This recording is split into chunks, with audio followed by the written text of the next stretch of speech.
So ayan, nandito tayo sa entry ng papunta ng Zigzag Road.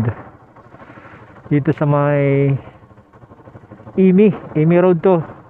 Hindi to hindi to Bitukang Manok, Imi Road to. So nandito tayo sa bungad. Papasukin natin ngayon para naman makita nyo yung kabuuan o itsura sa vlog kong ito. Only isang vlog lang, only isang vlog na mapapanood nyo na tayo ay papasok ng Imi Road. Our hearts beat to the city streets. We began to feel the fire. We rise like tall buildings as the chemicals, they take us higher. The night's young, it has just begun, as she puts her hand in mine. We wanna chase the night, wanna dance to the light, pull the stars from the sky, just two hearts running wild. Never sleep, never stop, as we shout from the top. We're gonna be. Ahon na tayo ng paahon. Yung unang ahon galing ng Manila.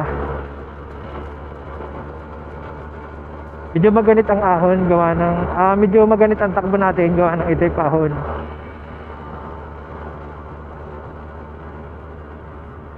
Kahanap lang tayo ng lugar dito na pwede tayo magpalipad ng drone. Mahirap dito, mapuno. Paano tayo magpapalipad? Dapat pag nagpalipad tayo, hindi na natin igagalaw natin ang drone. Gawa ng mapuno. Hindi natin makita. Dinig nyo ba andar ng makina kung gaano kaganit?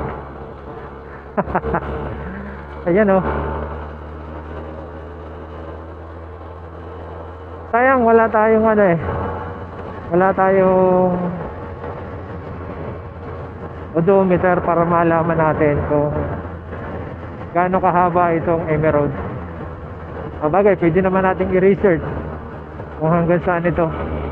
Naambon pa, paano tayo makakapagpalipad ng drone? Naambon.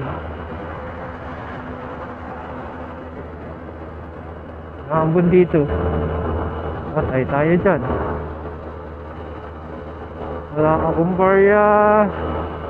Wala akong barya. Wala akong barya. Wala akong barya. Wala akong barya. Pasensya na kayo. Doon na lang kayo sa mayayaman humingi. Hindi ako mayaman. Yeah. Kita niyo yun? Ahon. Biglang liko. Ako po, naambon pa. So, paano na ang vlog natin? Naambon. Hindi tayo makakapagpalipad ng drone. Mabaga sa drone eh. Hindi pwede. Patayin ko na muna ang ating camera at mababasa. Paano kaya? Our hearts beat to the city streets. We began to feel the fire. We rise like tall buildings as the chemicals, they take us higher. The night's young, it has just begun, as she puts her hand in mine. We wanna chase the night, wanna dance to the light, pull the stars from the sky, just two hearts running wild. Never sleep, never stop. Pero masarap dumaan dito, ganang malamig, parang kang nasa Bagyo. Eh, tingnan nyo naman yung mga punong yan. Pag hindi pa naman lumamig ang klima niyan, ay awan na. Tapos may mga lugar din dito na yan yan hindi ginagawa. Ba't hindi ginagawa? Bagay, maraming ang mga sira-sirandaan dito eh. na laging dinadaanan, hindi nagagawa. Yan pa kaya na ang nadaanan na may mga light vehicles na pwede namang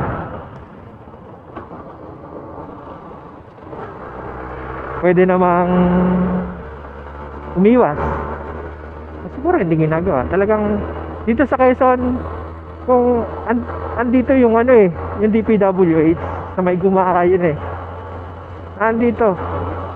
Kaso talagang hindi na nila maakupa yung lahat ng trabaho dito sa Quezon. Mabasa na ang camera natin. Ewan ng cellphone ko. Kailangan lagyan natin ng plastic ito mamaya para hindi tuluyang mabasa. Aba, ubos na yata yung 200 ko. Sinok-sinok na Buti tayo mayroong reserve. Ang dala kasi natin mga boss ay pwede ba ako?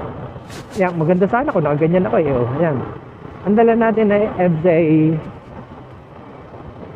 Kita ba ako? Medyo baka putol lang ulo ko dun sa kuhangin Ang dala natin ay FJ 150.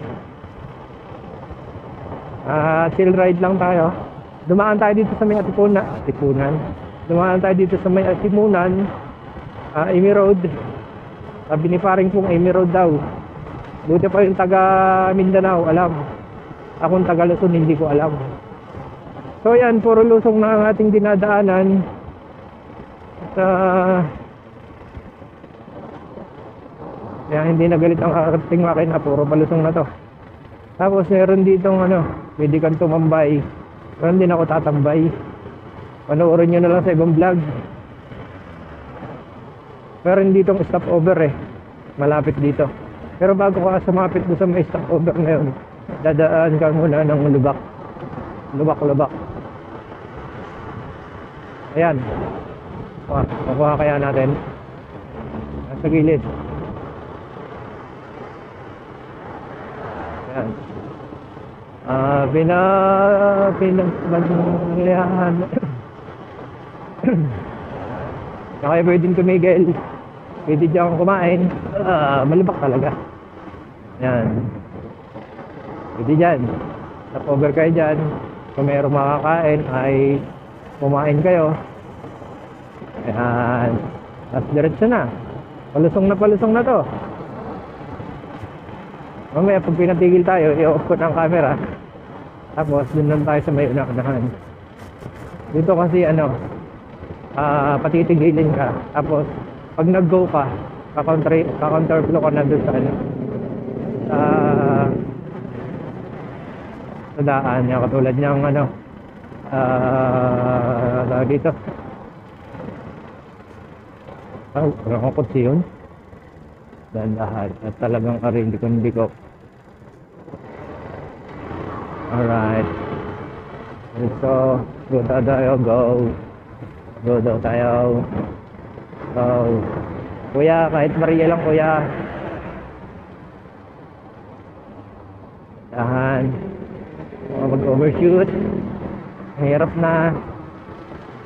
Kahit naubos ko isang video yung pababa, Pag naubos ko hanggang sa baba, ibig sabihin ay ganun katagal ang biyahe pag dumaan ka dito. Hindi matagal, mabilis. Gawa ng kakaunti ng lusong na to So pag natapos natin to, yun yung tagal ng biyahe pag dumaan ka dito sa Amy Road. Napakadali. Kumpara natin doon sa mapang pinakita natin na talagang yung dadaanan mo in diversion sa baba ay malayo. Pwede nating pwede nating i-vlog pagka tayo ay nagkaroon ng pagkakataon o pag uwi ko galing Bicol. Pag uwi ko galing Bicol, pwede nating gawa ng video yon. Tingnan natin kung kakayanin. Okay. Masyadong kung makikita nyo sa mapa, masyadong malayo yung yung daan na yun.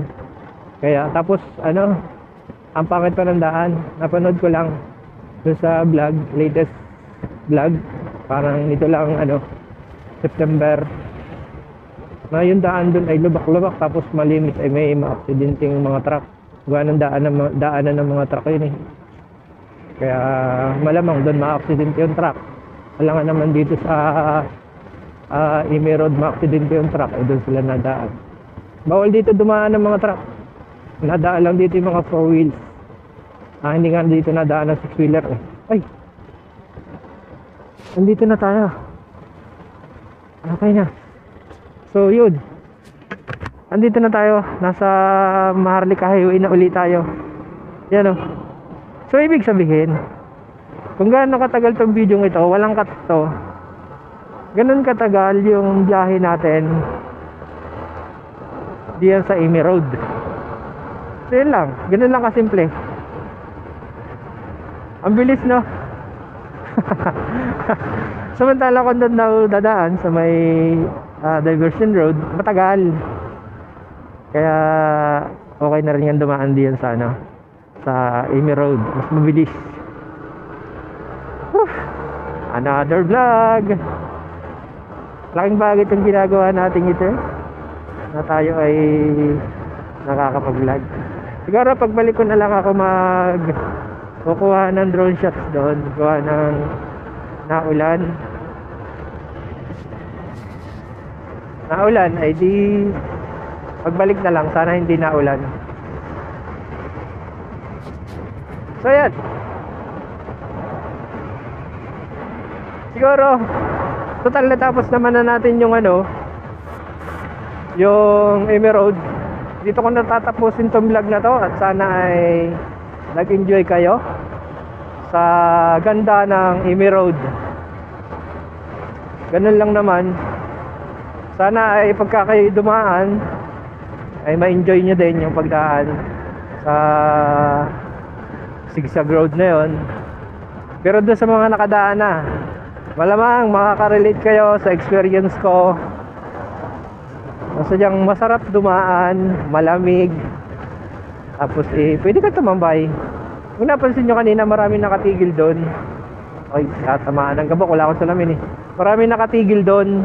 Yun ay mga riders yon. Minsan mga 4 wheels natigil din doon.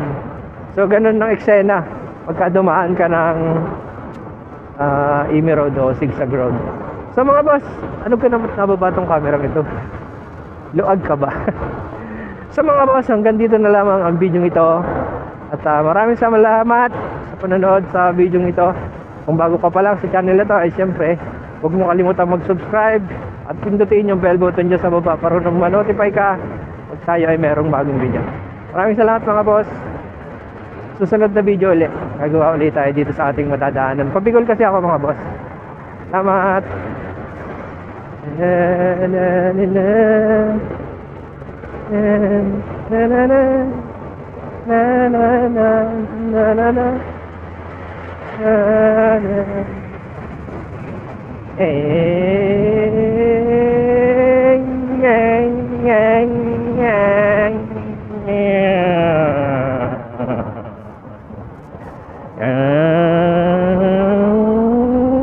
Big bike.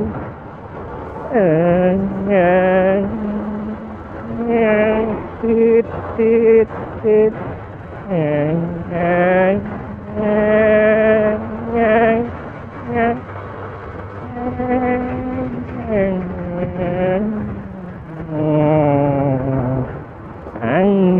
Naloko na. Thank you. Puro kalokohan ka. Parang ibol.